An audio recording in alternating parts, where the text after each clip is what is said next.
I'm Tass Mellis of The Starters. This is Ben Golliver with the Open Floor Podcast. Hi, I'm Kristen Ludlow from NBA Inside Stuff. I'm OG Anunoby of the Toronto Raptors. Hey, I'm Elena Delanon, and welcome to the Double Clutch. Double Clutch. Double Clutch. Double Clutch. Double Clutch Podcast. Hello and welcome back to the Double Clutch NBA podcast presented by NBAstore.eu, where you can use our code DCPOD15 for 50% off all your favourite NBA gear. I am your user host, Matthew Wellington, and I'm joined tonight once again by Mike Miller, who's full of snuffles. Hello, I'm full of snuffles. Are you having your flu game tonight? Yeah, why not? Let's go with it. Although that was technically food poisoning from pizza, if I recall the after stories correctly. You got? Oh right, okay. I was going to say you got food poisoning from pizza. No, MJ. Apparently, he ordered a dodgy pizza in his Utah hotel. Well, it wasn't a Domino's, was it? That's what it was. Papa John's. And there goes that sponsorship. Right, well, the NBA has been crazy. I mean, this is week 3, I think, now. Yeah, it must be week 3. Hang on, it was start of week 4 is this week, so we've had 3 players of the week. Yeah, it's always, because we're English and we do things I've had 6 differently from the rest of the world, or right in our case. It was week 3 last week. It's the start of week 4 this week. The week 3 players of the week have actually just been announced, literally about 3 or 4 minutes ago on the NBA's Twitter feed. James Harden for the Western Conference, not surprising, seemed to average 40 points this week, which is insane, across 3 games, so not a huge margin. And Pascal Siakam for the Toronto Raptors after they came off a great win last night against the Los Angeles Lakers. And yeah, they're kind of proving to everyone at the moment that they are, still one of the best teams in the league, which has shocked quite a few people and not shocked some. So yeah, I mean, the Raptors, they've just been, I don't think anyone expected them to be anywhere near what they are at the moment. Whether it'll remain like this, I don't know. Well, I figured they'd still be like they were last year without Kawhi, which was really, really good. But obviously they've lost Ibaka and they've lost Kyle Lowry to injury recently. So probably didn't expect them to carry on at the same rate they have been. But how good was that sort of, not even second unit, that tertiary, the third unit, how good was that last night in the fourth quarter? That was mad.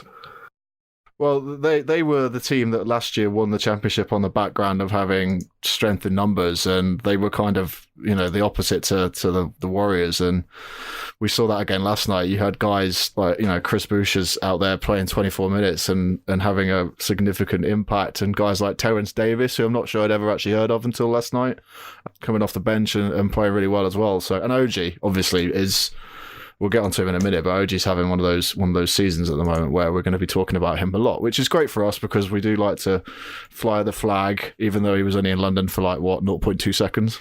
Yeah, basically. Yeah, just going on last night. Did you get a sense from? Obviously, you've watched it. There seemed like an abnormally high amount of athletic blocks coming out from both sides. I just kept seeing the ball pinging back, and I was did not expect to see that many super blocks. Yeah, well, they're 2 teams that like you to shoot the mid-range because then they can use their length to block you, and the Lakers have been really good at that, obviously, with Davis and LeBron. LeBron suddenly found his defensive energy that's been missing for the last few years, and even JaVale McGee's in there, playing like a Hall of Famer at the moment, which is... What, you mean starting centre on a championship-winning team, JaVale McGee? Yes. Why are our expectations not higher for this man? But he's been brilliant, and the Raptors as well. Like Pascal Siakam has just... I mean, he won Most Improved Player last year, but he could win it again right now, and he just seems to be...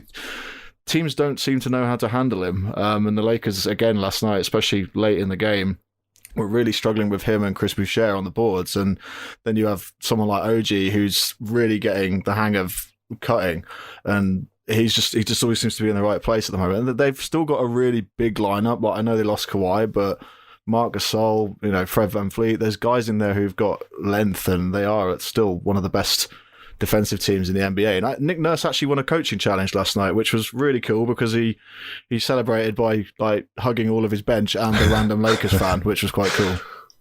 That was quite cool. What are your thoughts on coaches' challenge? It's all a bit weird to me. I'm not sure I'm I'm down with it. Yeah, I like the fact that you can overturn an incorrect decision, but it just feels weird.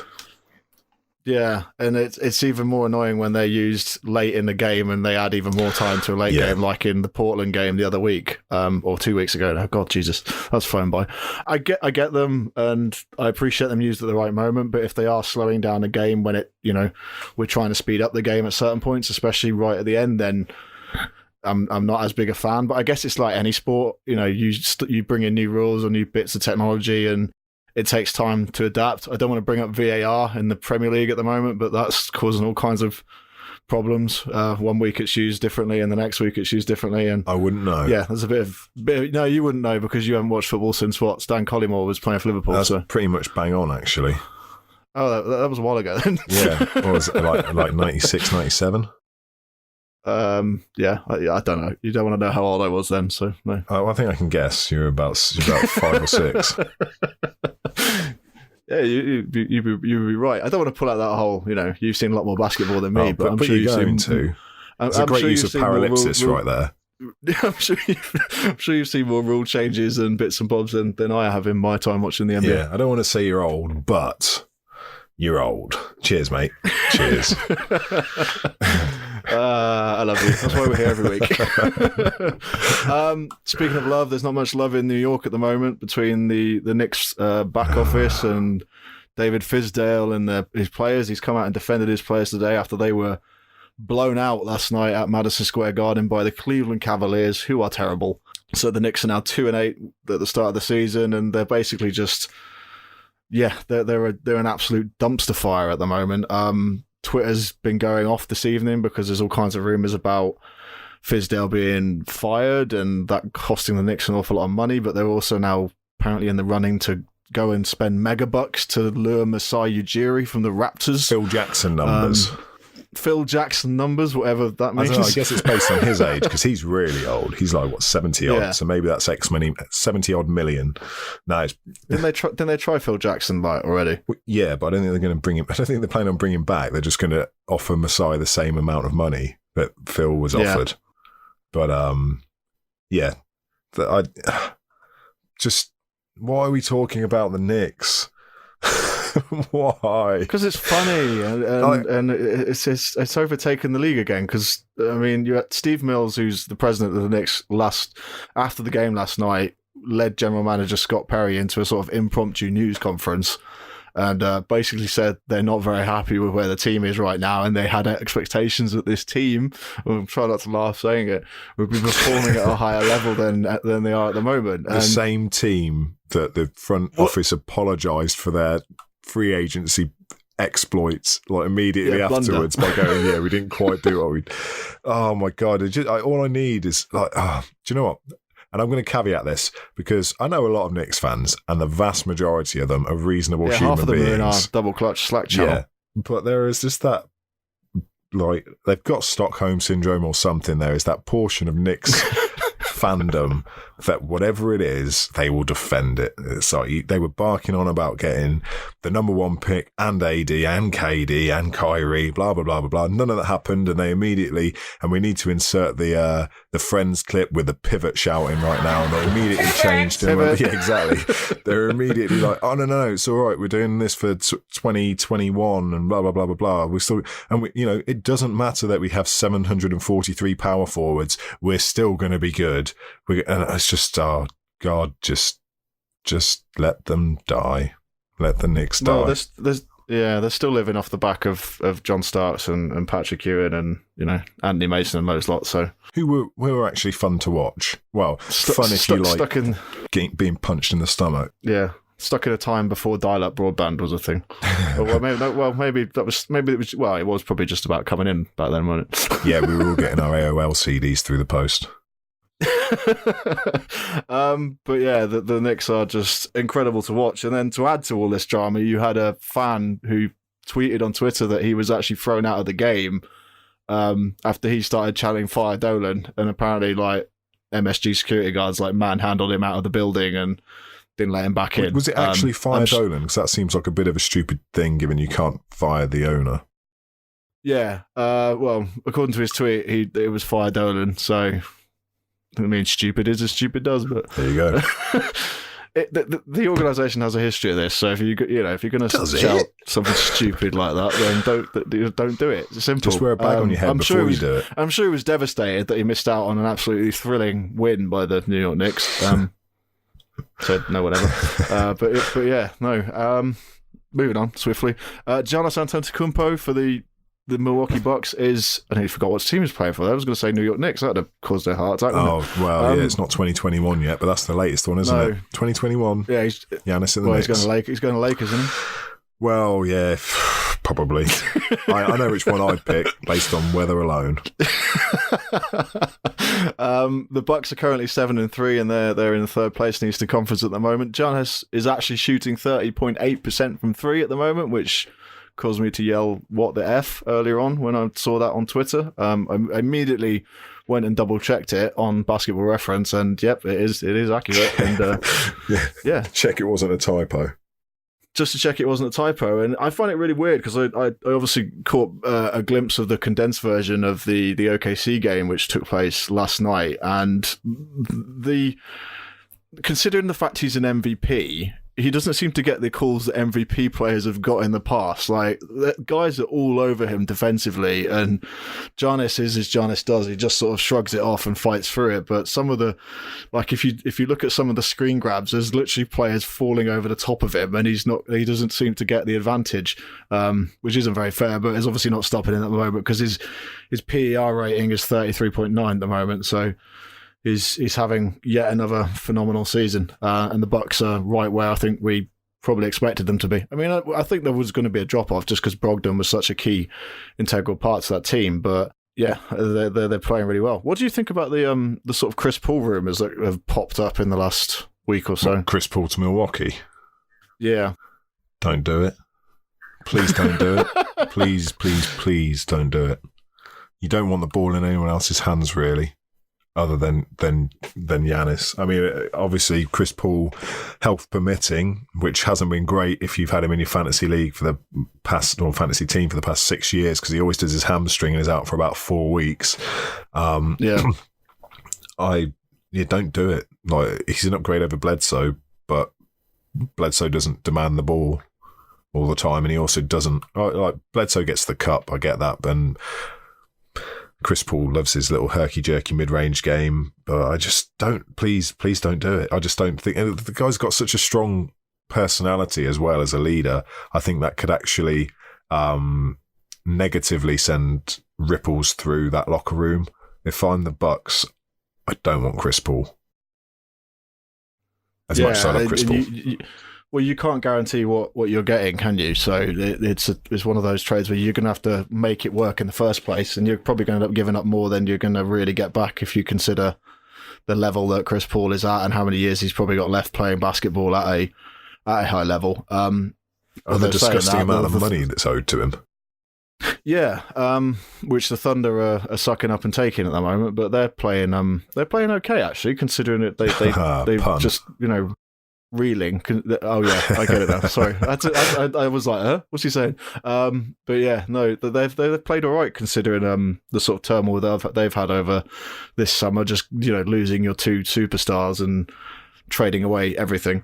But yeah, Milwaukee. John Hurst made some interesting decisions this summer when he obviously let Brogdon go. I don't know if that's going to hurt them later on in the season when 100% Eric Bledsoe usually gets injured, because that tends to be what happens. But it's whether or not Giannis is capable of taking that load and carrying his team even further, and he certainly looks like he is with the way he's playing out of the first 10 games. So yeah, small sample size, but he appears to be 72 even better.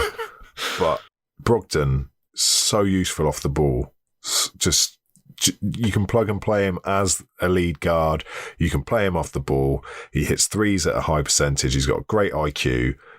That sort of stuff is where they should have thrown money. If they then turn around and get Chris Paul on disgustingly more money, then they ought to. And I don't think, I'm going to say this now, it's going to happen. And I don't think John Hurst is a horse is a kind of GM who would do that. He seems like a sensible chap. Yeah, no, John Horst has been praised the last few years for the way he has built this Milwaukee team into a contender in the Eastern Conference and taken advantage of, the exact point where LeBron left was the point where this team is now coming into its apex. Giannis has obviously still got a long way to go at the moment, but the way he started this season, you wouldn't bet against them going all the way to the finals. And if it hadn't been for a few dodgy games last year, where they just kind of collapsed defensively and let Kawhi Leonard do a bit too much to them, they'd have been one of the, they could have won the ring last year. But yeah, letting Brogdon go, it could end up, and I don't want to say it, but it could end up smacking them in the face, kind of like it did with the Oklahoma City Thunder and not paying someone like James Harden. Did you make that comparison? I did, yeah. What? Because you're letting Future a guy MVP go. Malcolm Brogdon. Rookie of the year. Oh yeah, you're letting a a great guy rookie go class. who was it's basically everything you just said a minute ago. He just does everything you want him to do on a basketball court, and he does it pretty well, and he's reliable. Eric Bledsoe, for all of the praise that I gave him last year, and I was behind him nearly every show saying how great he was playing. He has this problem where some nights he just doesn't know what he's doing. Evident from the other Brain week when he farts. decided to brain fart and travel in from the inbounds. But yeah, I think Milwaukee's in a good spot. But yeah, John Hurst could be a guy who he could either gamble it all this year and go for Chris Paul, or he could be a bit smart, which is the move you probably expect him to make, and add depth a different way. We shall see. Be smart, John. Be smart. So moving on to OJ Anunoby, who we were talking about briefly a minute ago. I just wanted to bring this up with you quickly because we are actually going to talk about PEDs, which is probably the main topic point of Where's this going? You think this OG's podcast. on PEDs? No, he's not on PEDs. No, I don't believe that for a second. Anyway, we've got to keep our relationship good with OG, and is it Oracle? Good pull. Yeah, Yeah, it is. Yeah. There, see, keep it cool. I don't know what the kids say these days. I'm getting too old for that. At 22 years old, he's obviously in his third season at the moment. He's got a significant amount of minutes this year compared to what he was having last year. Obviously, playing behind Kawhi Leonard. Is he a candidate for one of the most improved players in the league at the moment? It's got to be. Absolutely got to be. But I think that's because people have forgotten about him versus him actually being tons better than he was. Because if you remember in his rookie season, this is a guy who came into the league drawing comparisons to Kawhi Leonard, he slipped into the 20s because he had torn his ACL in college, didn't suit up until mid-November, I want to say, and even then he came back early because he'd injured his ACL in January, and he immediately had an impact. Yeah. And in the Eastern Conference Finals, it was him guarding LeBron. Can you imagine that as a rookie being given the weight of guarding a guy about to make his 8th trip to the finals? Absolute baptism of fire, if ever there was one. Yeah, and in fact, I still recall now the LeBron game winner that was over both him and Pascal Siakam. Yeah, and OG had contested that game really, really well. Like, you go back and look at it, and he couldn't have done much more than he did. But obviously, last year was an interesting one for him. It was a difficult one for him. He had to take a step back and obviously let Kawhi come in.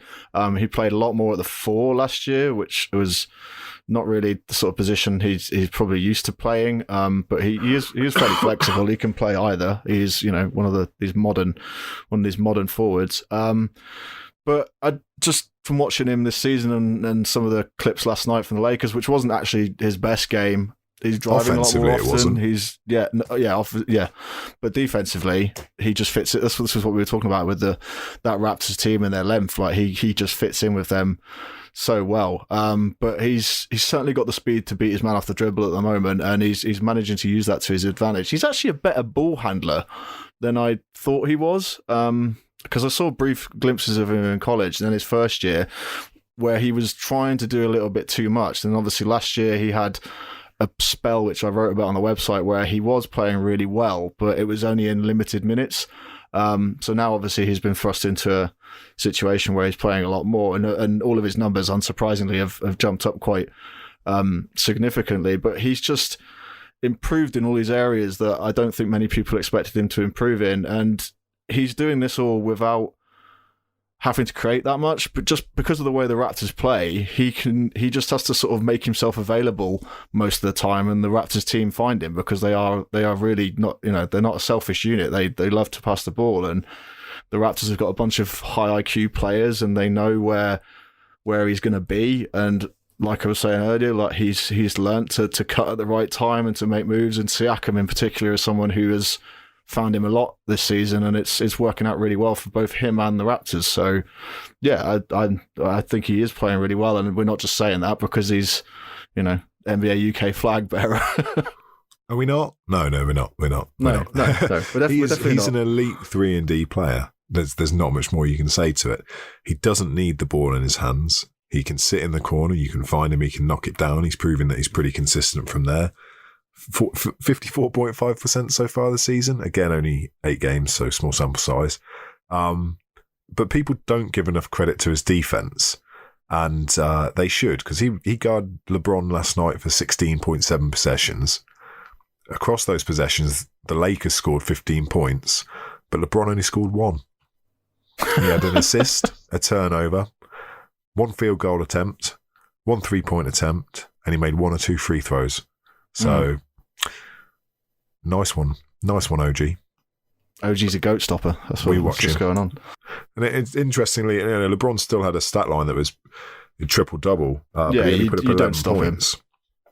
So I'm giving OG significant kudos for LeBron going 7 points lower than his lowest performance already this season. We're not going to talk about the 15 assists because they didn't come with when OG was guarding him anyway, so that doesn't matter. It doesn't count. Well, OG's baptism of fire versus the Cavs a few years ago has obviously helped him significantly, and his footwork is certainly an area that he was already pretty good at, and he just seems to be getting better and better, and the more minutes he plays, the more confidence he will get, and playing he would have been a studious scholar of Kawhi last year. We've seen videos of them working out together, and we know that Kawhi has been tasked with guarding LeBron before. And he's part of that core that makes it so difficult to score on the inside against the Raptors team, because you've got him, Marc Gasol, Van Vliet. They all like to get in there and get dirty and do the sort of the stuff that nobody else wants to do on a basketball court. And it's something that I think it might have been you mentioned on a podcast last year, is like, he just does everything you want him to do and doesn't really complain about it. Like, even when he was injured for most of last season, he wasn't someone who was moaning in the press, and he just wanted to get back on the court and get out there, and he tried to in the finals and unfortunately couldn't. But, he's got a long career ahead of him, and the only way is up really for OG right now. So it's been a positive start for him. Okay, PEDs. Got to talk about the PEDs. Something that I know you're really excited to talk about. Well, I don't know if I'm really excited to talk about them. I just found it interesting that we've had 3 players suspended since August with Wilson Chandler. Then we've had DeAndre Ayton and John Collins all go down with it, with 25 games. Go down. They've all been banned for 25 games for either PEDs in the form of human growth hormones or diuretics, which are flushing agents. And I just wondered, whether, what your thoughts were really, and whether or not this was a systemic issue across the league, in your opinion.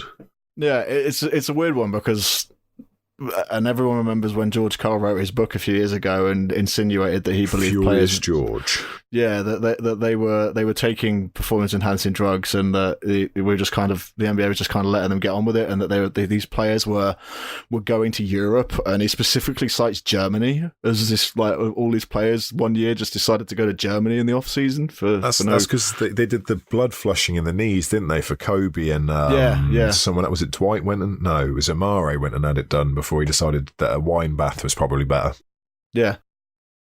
So his logic was that because they all went to these foreign countries that were, outside of the American borders, that something dodgy was going on. But George Karl's a funny character anyway. But I don't know where I stand on this, because there's been plenty of players who've been asked about it before, and some of them have said yes, there is something going on, and some of them have said there isn't. I think Derrick Rose sticks out in particular. Actually, he was asked once about PEDs, and he was saying that yes, there's a problem with it, and that the NBA needs to level the playing field. But about a day later, he sort of jumped back on all of that, and this was like prime Derrick Rose.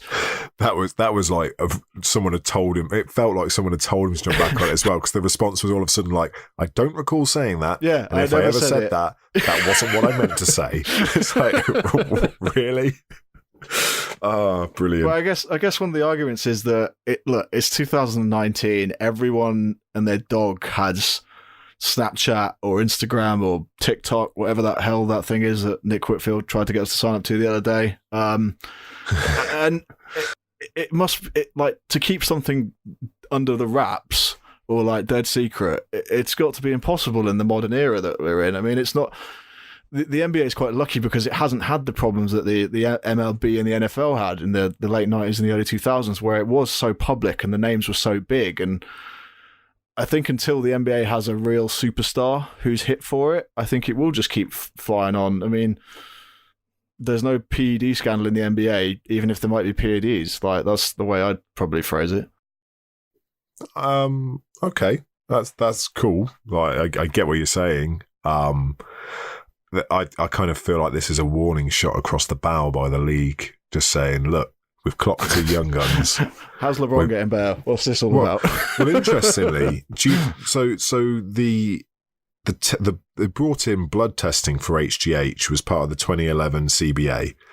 By the time they were able to actually implement a blood testing service, essentially, or program, it was 2015-16 was the season that it rolled out in, which is about the same time that some members of the NBA elite suddenly dropped about 30 to 40 pounds and looked a lot, I've slimmed down because it takes the pressure off my knees a bit. Okay, yeah, we'll all buy that. But it's just an interesting coincidence that I'm not commenting on for legal reasons, I'm just highlighting it. Are you saying Kyle Lowry is a secret PED? What? Kyle Lowry hasn't dropped 20 pounds. He's still got that jelly butt. We've had this conversation too many times about Kyle Lowry's butt. Oh God, that made it sound worse than it is. Yeah, I know. I can't dig myself out of this. So anyway, we're talking about PEDs. I just, for me, I think I don't buy the whole "I didn't know I ingested it" thing. John Collins said that, and then he said it's a supplement that I was taking off my own back, sort of thing. DeAndre Ayton John just drinks anything you give him, you see. Apparently. And I feel there should be a responsibility of the athlete to know what they're putting in their bodies, because they are paid such an extraordinary amount to play. And I wonder if part of the league's motivation behind this, I mean, there is nothing like the 25-game ban is standard for a first offence on PEDs. I think it's then 50 for the second, and then you're excluded from the league if you test positive a third time. So I wonder if it's to do with, like, how they've now gone, because they want the data to be clean. They, for betting sites, because they've all partnered up with different betting companies now. Yeah. So the heights are all, we need to know your height without shoes on. Or maybe they also are going, like, on a slightly darker level, we also need to know that you're clean, so we're not, messing up this data with, the Barry Bonds era. I only know this because I'm not a baseball fan, but I happened to go and watch a Barry Bonds game where he was about to break the record and foul balled it, and I was gutted. But then he found out he was a massive roider, so they asterisk everything anyway. Well, that's the thing. Even if you're not a baseball fan, I think most sports people know that that baseball had a massive problem with it, and the NBA, which at the moment is probably one of the most popular, if not the most popular sports leagues on the planet, somehow has avoided these problems. I mean, can I cast a shadow of doubt on your perception of it for a moment using 2 words? Are you going to go over the list of what Bill Simmons tweeted, or no? I'm just going to say Muscle Watch. Muscle Watch. Every summer, X has put on 40 pounds of lean muscle. It's never 40 pounds, but you know what I mean. Luca, how? And part of me, I'm not questioning the morality of it. Like, whether you do or don't, I could give a. It's your own choice, and we don't know the long-term effects. I went through a list of the short-term effects the other day, and I went, actually, that sounds pretty appealing. I'll have some of that, especially the stuff that Wilson Chandler was on, which is like Prenolin or something, which, like, lean body, gets rid of body fat, improves lean muscle, improves sleep.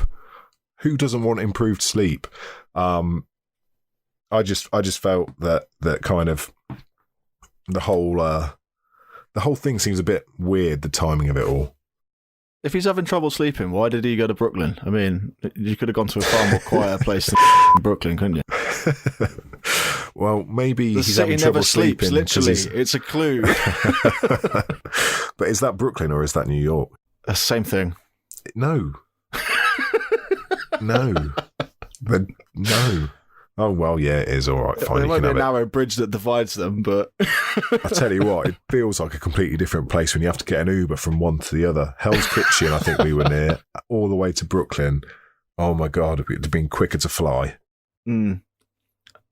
Anyway. Yeah, PEDs are a weird one. I mean, it is what there's probably 450, 500 NBA players 450. in the league. 450. Yeah. So admittedly, so far this season, 0.0067 people have, percentage-wise. Well, there's only been 11 instances of a player being suspended since like 2007, so all of which were put on that tweet by Bill Simmons, which, you can and go it's see. even less from 2015 when they introduced the blood testing. And I wonder if, from your perspective... OJ freaking Mayo. Oh yeah, well they weren't even PEDs. Some of the stuff he was taking, they were. No, I went through the list of everyone who'd been banned, and his were substances of abuse, which is more like your mayonnaise, your Coke, and mayonnaise, your powdered mayonnaise. But I just found it really, really interesting, and I wondered whether you felt the testing that is implemented by the NBA was sufficient enough. So essentially, during the in-season or on-season, whatever you want to call it, players can be tested, come on, let's get this right. It's 4 times for urine and twice for blood, and in the off-season it's twice for urine and once for blood. Is that it? Exactly, but there's also this reasonable cause clause, which is... All right, so if they have like 82 points, 700 rebounds... Yeah, might get a drug test. Or I don't know the exact specifics of it. So it's whether you think that's sufficient, especially when I was reading somewhere that some of these PEDs, like the one that John Collins took, which was HGHRP2, I want to say, peptide 2, is flushed from your system within less than 8 days. I mean, it's still a massive gamble if you like, this is in my system for 8 days, I could get checked at any point. Yeah, I guess though, if it's only 4 times a season, that's Do you think that they went with DeAndre Ayton after that first night? You're like, oh, you look good tonight. What's in this cup? Yeah, what's this all about? You're on the Suns. You can't be good. They would need to test Ricky Rubio after last night if that's the case. 'Cause he went off on one, man. I mean, Ricky's always had the talent, and he's always been someone who's had it, but it never quite worked out for him in Minnesota. Yeah, or Utah actually. But I think they probably need to test more if they're thinking it's going to be a serious issue. But I don't know. I just think there's so many journalists and guys with insight around the league these days. Like, you just look at a website like The Athletic and all of the NBA insiders they've got, and we mentioned it last week. Like, there must be like 25 beat writers who work for the Warriors and stuff. Like, I would just imagine if the NBA had a huge problem that we would know about it by now. I just don't see how you keep it quiet, and that's the way I think. But I also think there's another thing where the NBA is quite a young league in terms of like its fan base, and it's so popular among the youth, and that's why they're doing all these things like stupid things like you can buy the last 5 minutes of a game on League Pass or something, which me is just like millennials. They're not even millennials now, are they? Well, no, they're Generation Z, I think. That's because if you give them something that lasts more than 5 minutes, they fall asleep. Yeah, like this podcast. So they won't be listening. It's all right, they're not listening now. They've already gone to sleep. We can carry on. Let's slander them. But there's also part of me that thinks that because of the way the audience is, like, do they really care? Like, they just want to be entertained. Like, when they load up TikTok in the morning and they watch their 10-second video, they just want to watch LeBron dunking on someone. They don't care if he's got, X, Y, and Z in his system. So yeah, it's a weird one. I mean, I'm sure Snapchat or Instagram or something would have outed somebody by now. And at the end of the day, the NBA is a business, and the players are an expensive investment. So I guess the league's probably got to, if it was an issue, they'd probably be looking after their players and not making it an issue, if that made sense.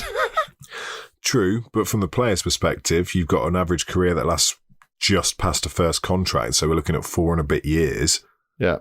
Surely there is a pressure there to remain in the league for longer. Isn't there?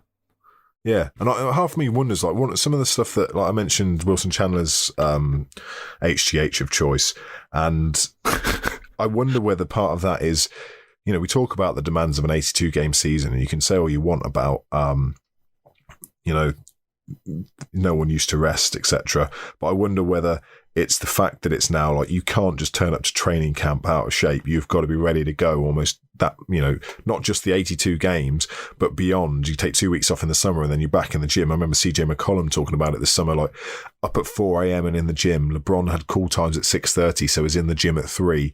It's like if you are working yourself that hard throughout the year, then I can see the appeal of things that not even from like we're not talking steroids, muscle things here necessarily. We're talking about recovery, stuff that helps your body repair. Just to give you an edge, yeah. Exactly. Well, and it's not even that. It's just so you can recover better. Like what? So I can see why there is an incentive there for players because they need to, their earning window is so small.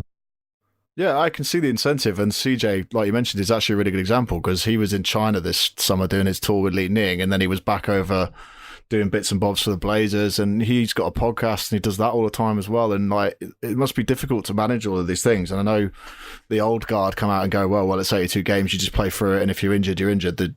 Just suck it up and stop being a snowflake.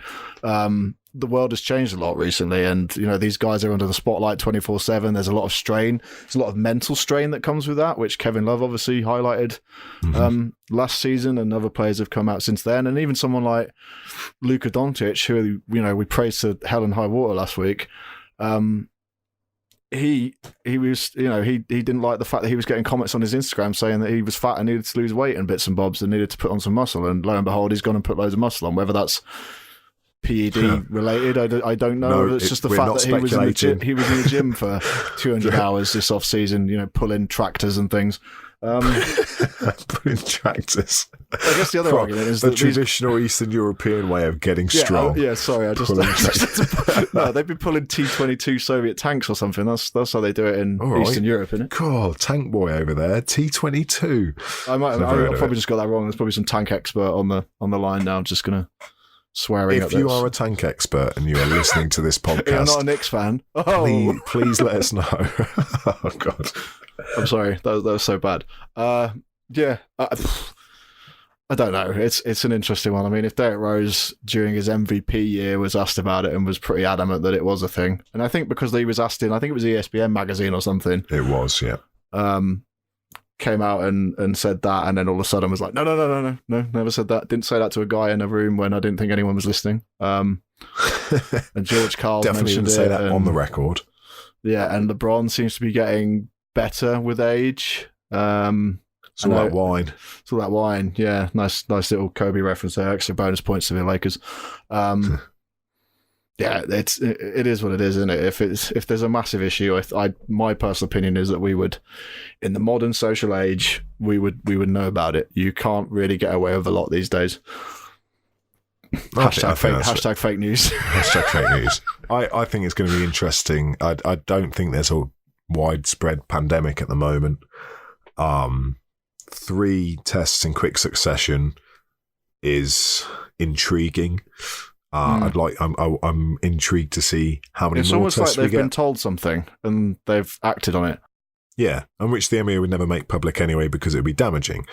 Yeah, now, I need to go back into the CBA and read Article 33, which is PEDs essentially, or drug testing, because I'm pretty sure there's a limit to how many tests they can. Do in a season or something? Yeah, like total across the league.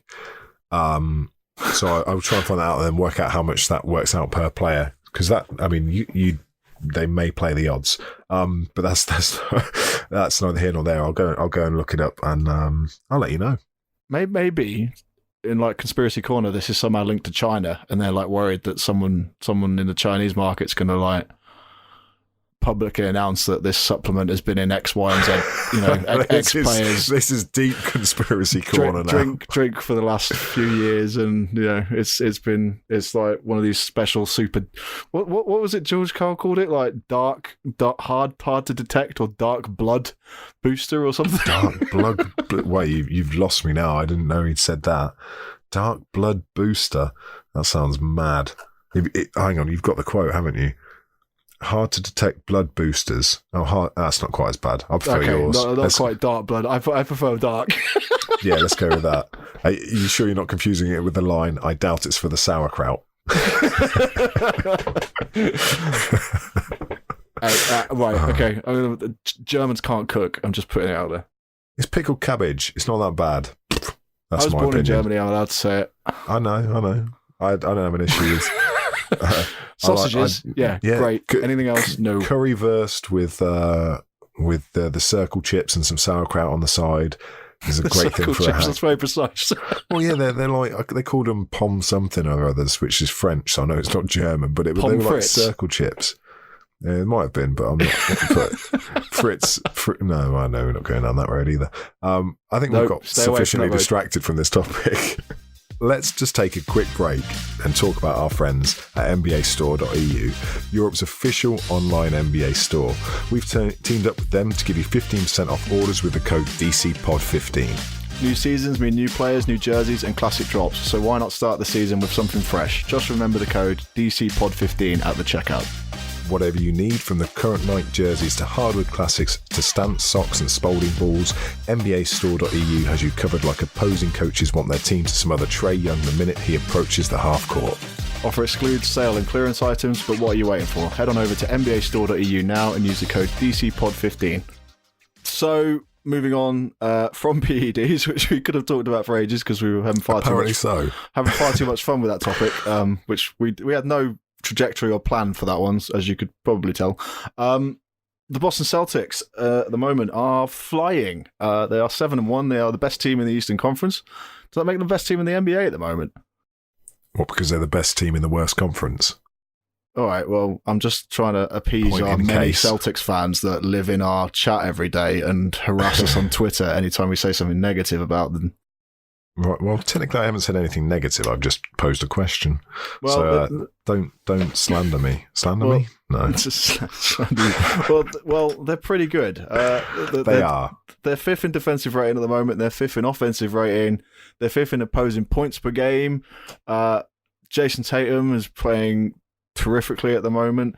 Kemba Walker's just fitted right into that system. They play a lot of isolation ball, and he's just thrived off it. Like, he's having a very effective season for them, and he looks like he's really enjoying his basketball. It was quite touching watching him play against the Hornets the other night, and they had a tribute for him, and it looked like he was about to flood the court. That fantastic throwback court, flood the court in tears, because obviously he kind of gave everything to that franchise, and I'm not entirely sure they rewarded him with anything that was all that great. But besides the money, not offering a max. Yeah. No, and not some terrible teammates during that time as well.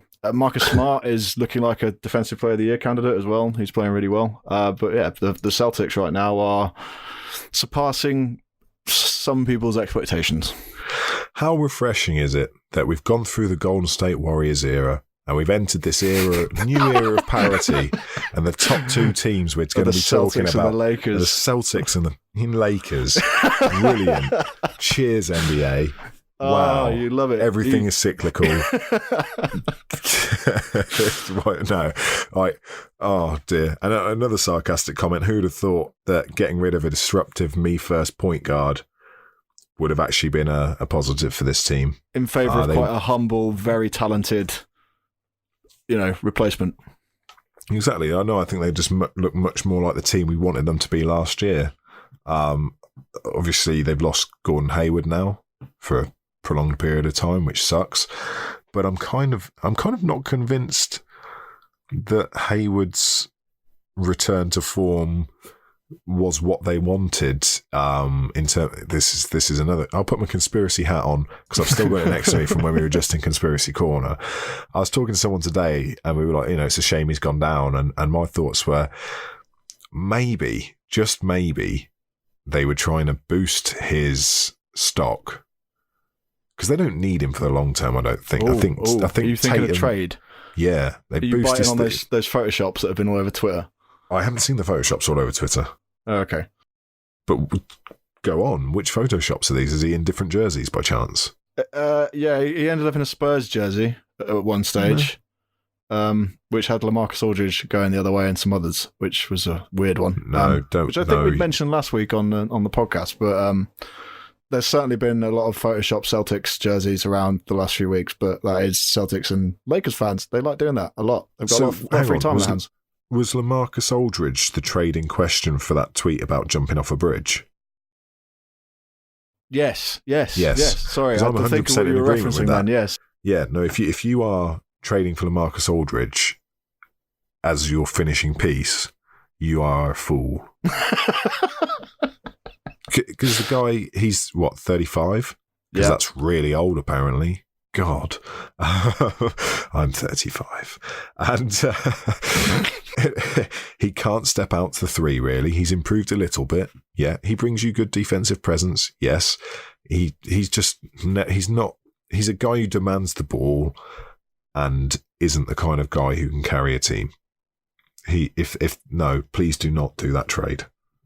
I feel like a bit of a trade naysayer today, but if you think LaMarcus Aldridge is your finishing piece, then your finishing piece is not going to be an NBA title. No.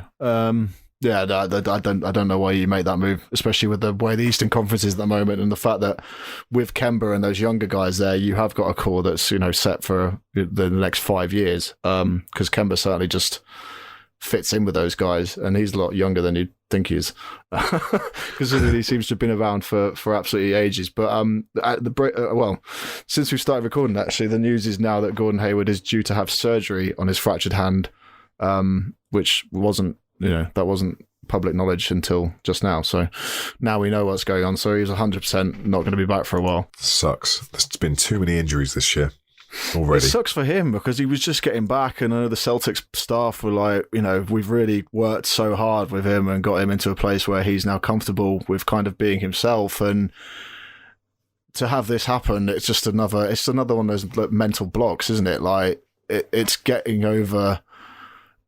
And it's a strange comparison to make, but in the NFL, Andrew Luck retired recently because he was just injured all the time. And he was getting a lot of stick from people. And in the end, he just said, look, it's my life. I've spent the last few years trying to come back from surgery and devastating injuries. And I can't deal with this mentally anymore.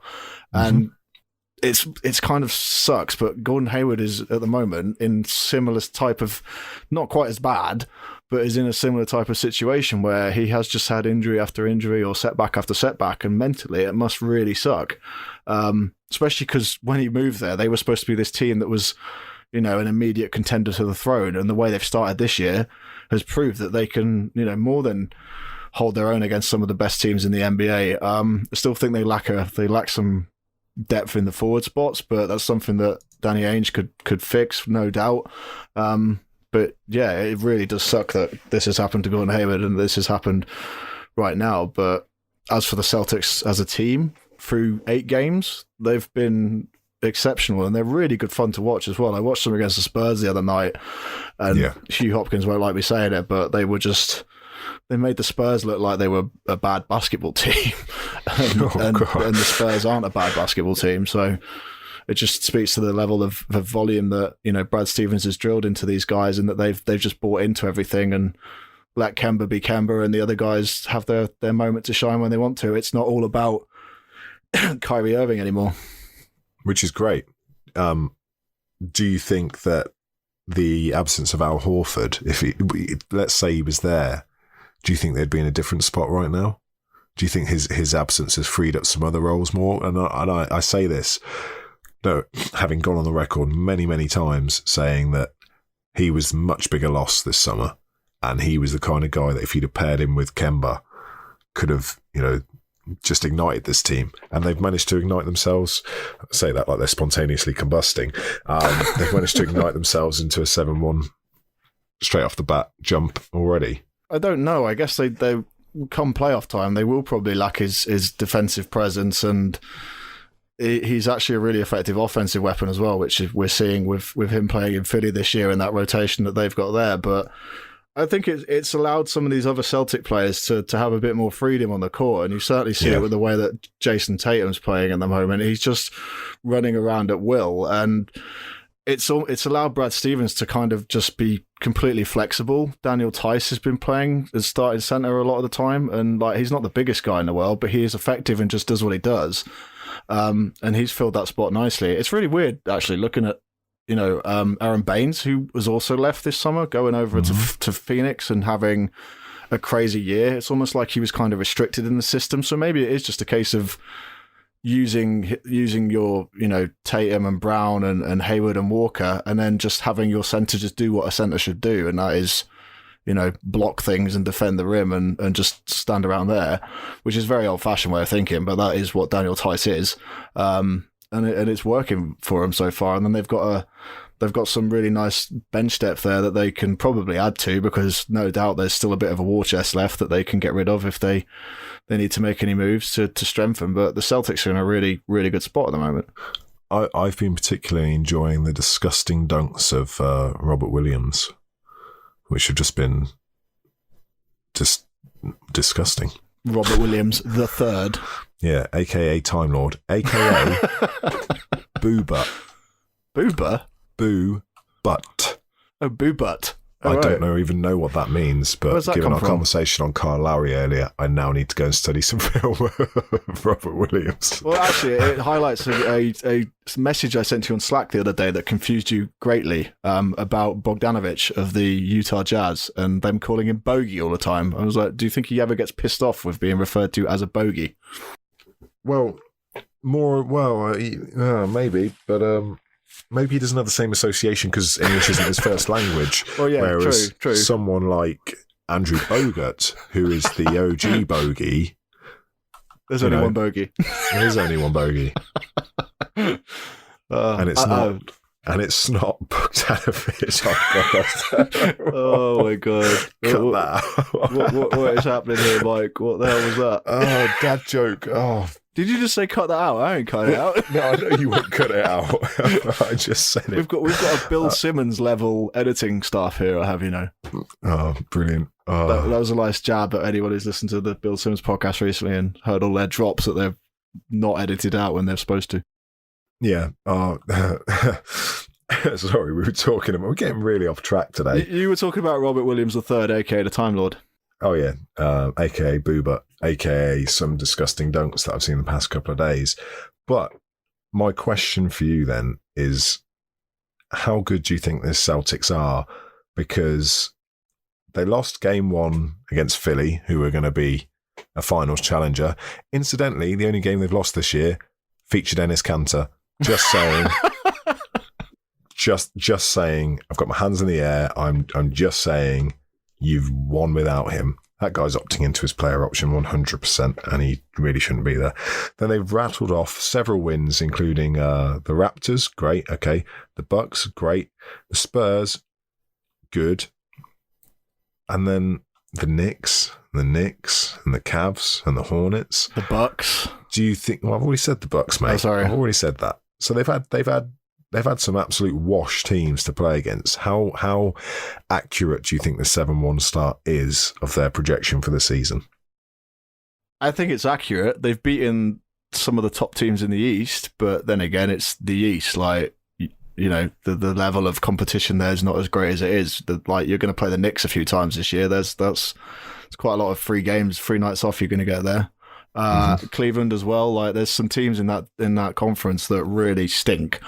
So you don't even have to play, to the maximum level efficiency to win those games. I think come postseason, they're probably going to struggle because I think the game will slow down, and I think that's when the fact that they do lack a real physical presence in the paint is going to catch up to them. Semi Ojeleye could probably try it, but I don't think he's anywhere near what the presence that Al Horford was. I mean, Al Horford, you could play him and he could guard the other team's best forward and do a really good job on them. I don't think they have anyone who can do that at the moment. And Enes Kanter, for all the stick you've just given him, is a fantastic human rights activist. So there you go. Well, yeah, I'm not disputing his human rights activity. I've got no qualms with that. What I've got qualms with is it being him, having him as your starting centre and expecting that to result in positive things for well, a because he's sustained one-way length of traffic. time. He doesn't defend. He just shoots. Yeah.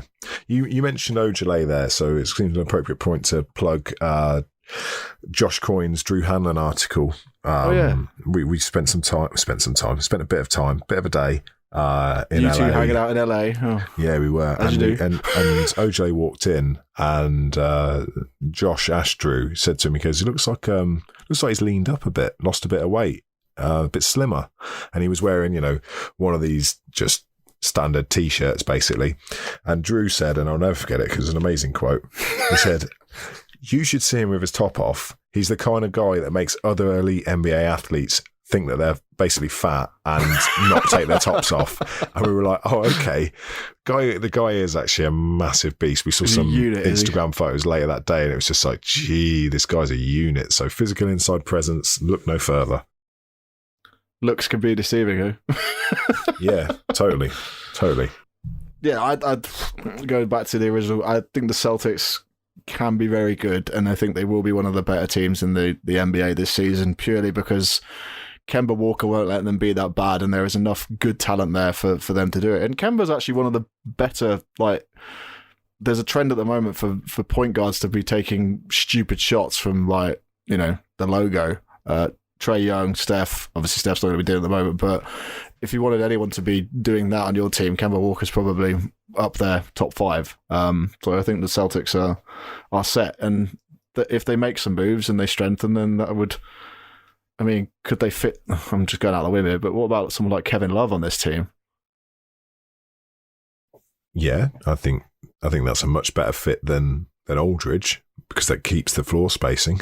And I don't know. Whoa, now I'm going back on it because I'm still looking at it like the amount of money that he's got tied in for. Yeah. And his age and his history with injuries.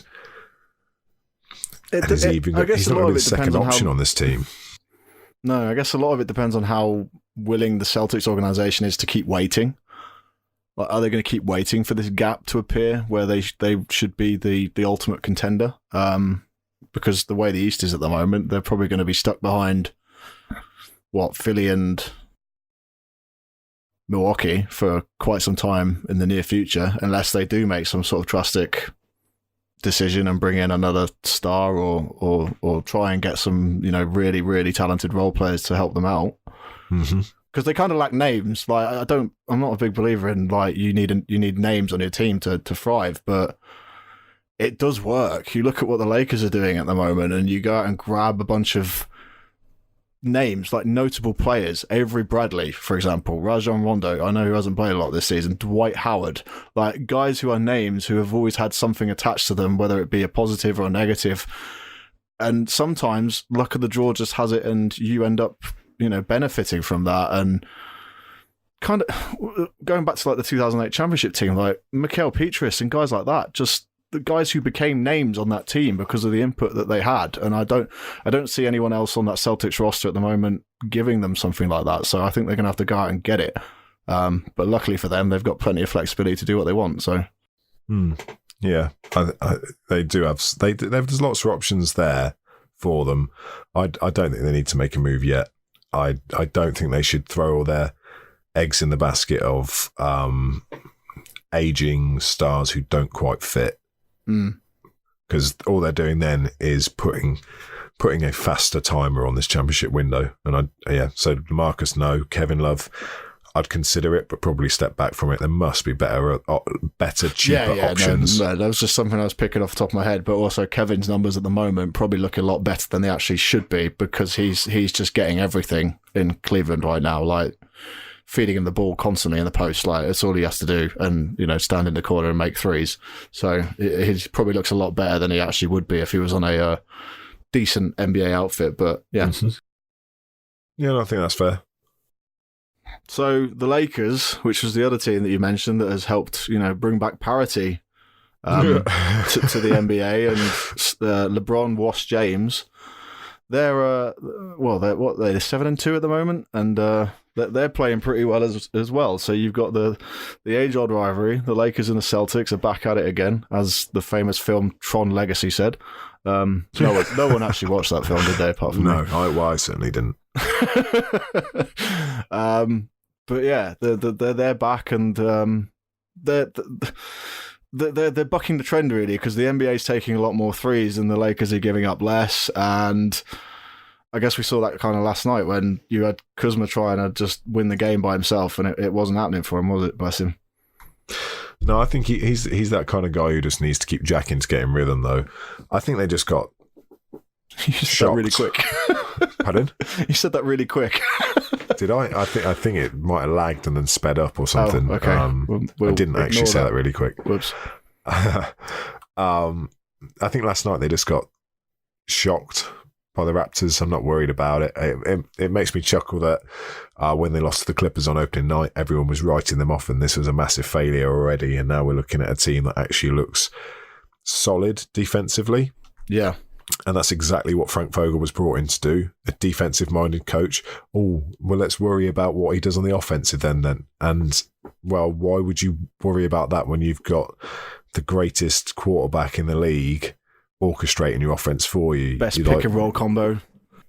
Yeah, like it's nuts. LeBron will take care of the offense. Vogel can take care of the defense. They lack a bit of depth, fine. People are on about, well, what happens when Rondo comes back? I could care less. I really could care less. Like he can play defense a bit, but not like he used to be, and that he was famous for. Okay, he can handle the ball a bit, but I would rather have it in LeBron's hands by a long way. Oh, but what about all the minutes LeBron's logging? Get over it. He's fine. Look at the shape he's in. We've already spoken about it. Someone's hit a nerve here, haven't they? Yeah.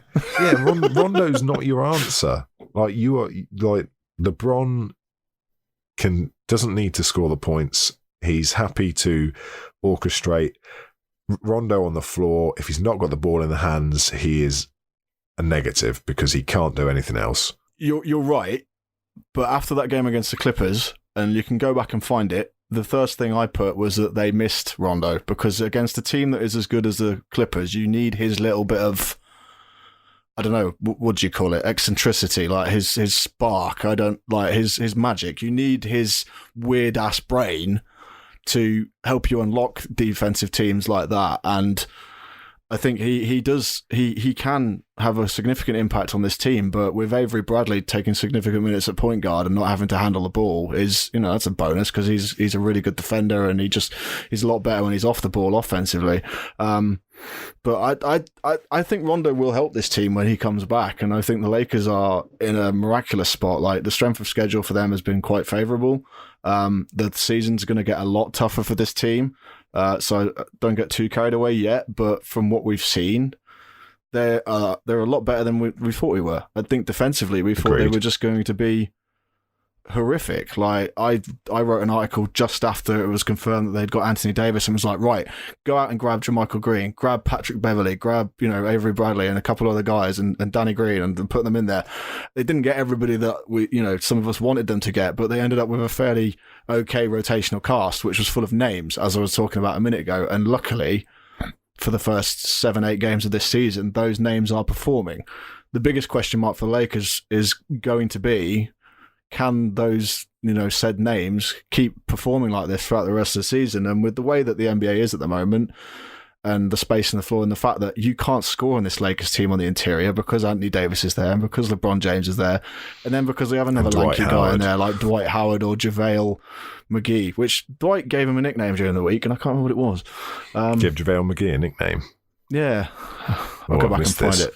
By the way, he's turned into like the greatest cheerleader on the bench as well. What, Dwight Howard? Yeah. I find it incredibly funny that, having been sort of a goofball for his whole career, he's now there, when he's on the court, he's their enforcer. All these, I'm seeing all these like, forearm across the neck, shoving, who is it? Boucher yesterday. Was it Boucher went up and Dwight challenged it with one hand and then threw him over with the other hand? Yeah, because he's still he's still an incredible physically unit. imposing beast. He's never lost Like, he's lost the spark and the jump a bit, but like he's always kept himself in shape. I found it now. I've just had a look at my phone. Dwight Howard yells Kareem Abdul-Magee Oh, that seems like at JaVale. Oh, Dwight, you still need to work on your nicknames in general.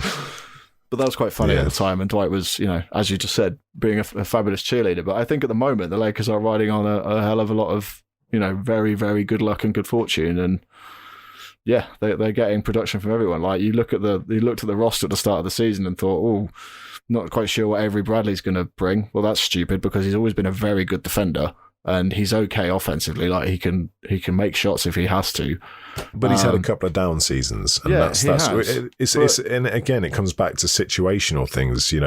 Guys get unlocked when they are on different teams. This is an example of why LeBron is the greatest of this era.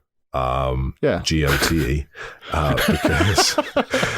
because he has the ability to make his teammates better and remind you that guys like Avery Bradley, who people have been saying are washed, since his Boston, since he left Boston, are suddenly revived. So maybe this whole LeBron is washed thing should just be he's washing other players clean and bringing them back. That's a terrible analogy. I'm not even going to stick with that. He's unlocking their talent, because they're in the NBA, which means they are pretty good at basketball. And just a bit. Even if they're good at one thing, which Troy Daniels is, and he's bounced around God knows how many teams in the last few years, they're just getting the most out of everyone right now. And the best thing is, you're getting 13 from LeBron, you're getting 27 from Anthony Davis, you're getting 7 from Quinn Cook, you're getting 3 from Alex, the greatest of all time, Caruso. Like, you're getting points from all of these different players. And I think the biggest problem the Lakers have had the last few years is you just didn't know where the extra buckets were coming from. And now they're getting that. And last night against the Raptors was just one of those games. They just, LeBron didn't have a great night, because most of it was smothered by OG, as you mentioned earlier, plus the fact that they have a lot of length on that team. And they're a very quick team as well. They can keep up with you. And LeBron, for all his, PEDs, is slowing down. But I think the Lakers are right where they probably thought they would be, but not where the rest of us thought they would be. Yeah, I think that's a fair assessment. Well, everyone was going into the season. Nobody thought the team would be any good defensively. I don't think you could find one person who thought this team would be, second in they the second best defense in the NBA at the moment. Yeah, I don't think anyone would have. Yeah, the second best defense in the NBA, 98.1 defensive rating. I don't think anyone would have made that bold statement. And in hindsight, it feels a bit silly, because that's what Vogel was known for. I thought they'd be improved, but to be fair, that's a huge jump. How far they've come in. Well, we're only 8 games into the new season, but they've gone from 12th to 2nd, so they've jumped 10 spots, and they've gone from a defensive rating of 109.5, which is meh. Well, it's 12th, and it's not that bad. So what did I just say it was? I can't remember now. It's like 100.9. Sorry, that's a lie. That's their pace. 98.1. I just flipped between screens and got completely snowblind. That's a huge drop in terms of 11 points a game, basically.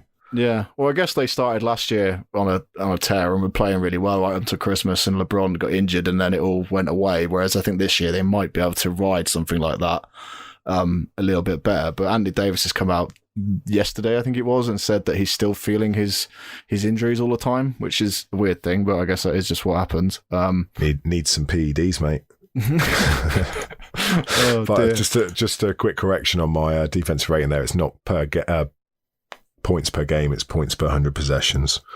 Just to clarify. It's okay. We'll forgive you.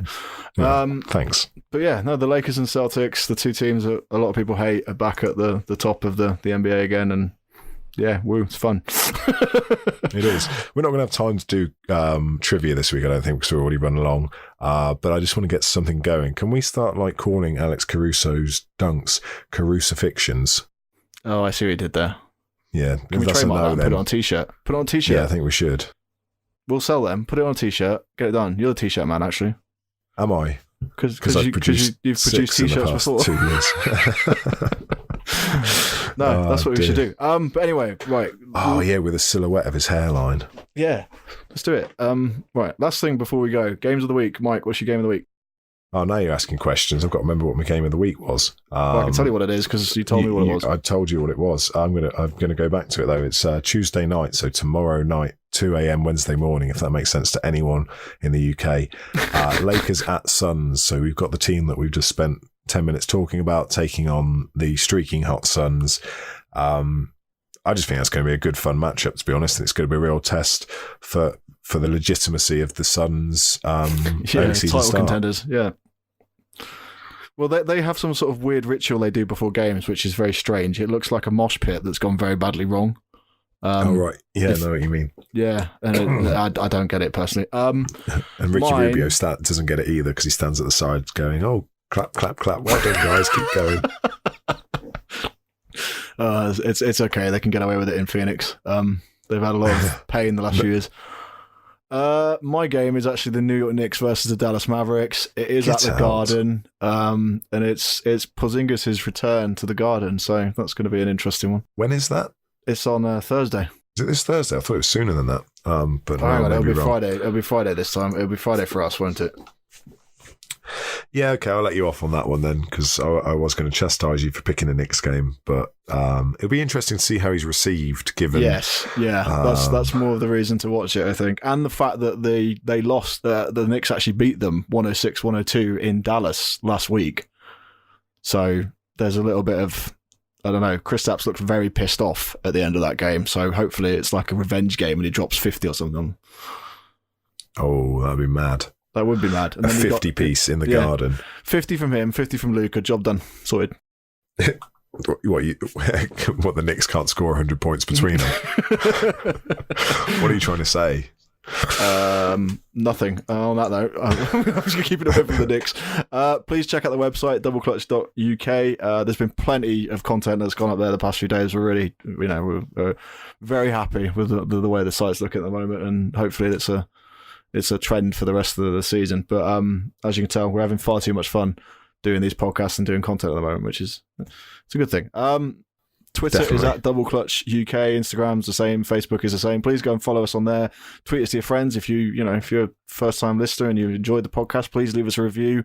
I think Apple Podcasts is probably the only place you can leave a review. Which if you're not a first time listener, you can still go and leave us a review. You can, yeah. Please do. Mike will harass you to do it. Because I know who you are. But please do that. And if you've got questions for the podcast, you can email us, admin@doubleclutch.uk, or you can tweet us using #NBAintheUK, which Sky Sports NBA have now started using, I might add. So we've made it, folks. Yeah, we have. So seriously, go and check out all of our great content and the great content that the guys on our team have written. And we'll catch you probably next Monday, where we'll have more conversations about PEDs and other things. Can't wait. Hopefully you won't be ill either. Well, I don't mind if the cold go, but I'd like to keep this voice because... Can you do the movie outro, please? Thank you for listening to the Double Clutch podcast. There we go. That'll do me. I'm good. Right. Thanks, Mike. Cheers.